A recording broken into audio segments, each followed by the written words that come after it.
कटे वाला बाटे हो जिंदगी कटे वाला बाटे हो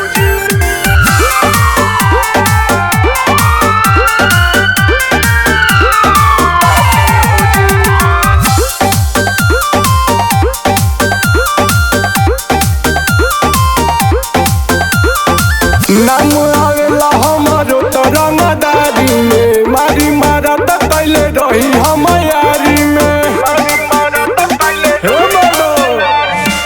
नाम आवेला हमारो तो रंगदारी में मारी मारा त कैले रही हम यारी में। हमर नाम आवेला कोई केस में। सुनो झूठो के बात तू हो गोरिया तू फेर में जिंदगी कटे वाला बाटे हो जेल में। झूठो के बात तू हो गोरिया तू फेर में जिंदगी कटे वाला बाटे हो जेल में। काहे जिंदगी खराब करना चाहता तू?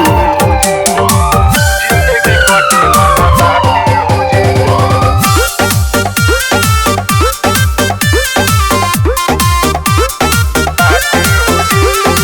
हमरा से तनिका तू दूर हो रहा हई अपराधी तू प्यार न कर।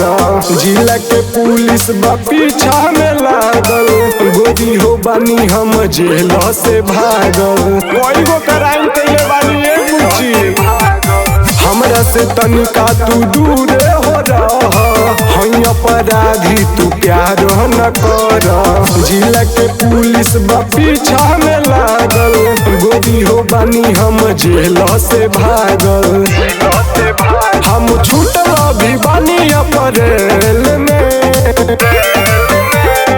झूठो के बात तू हो गोरिया तू फेर में जिंदगी कटे वाला बाटे हो जेल में। झूठो के बात तू हो गोरिया तू फेर में जिंदगी कटे वाला बाटे हो जेल में।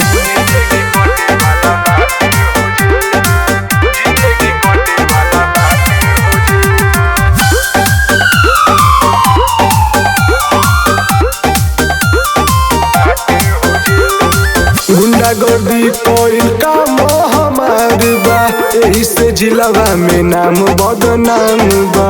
डरेला लोगवा हो हमारा खौफ से दीपक बंसिंहपुरी रहेले शौक से।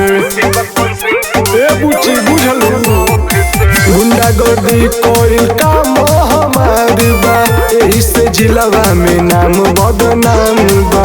डरेला लोगवा हो हमारा खौफ से दीपक बंसिंहपुरी रहेले शौक से। हथियार धरा ही रहे सेल में। झूठो के बात तू हो गोरिया तू फेर में जिंदगी कटे वाला बाटे हो जेल में। झूठो के बात तू हो गोरिया तू फेर में जिंदगी कटे वाला बाटे हो जेल में। हमारा किस्मत में प्यार नहीं खे।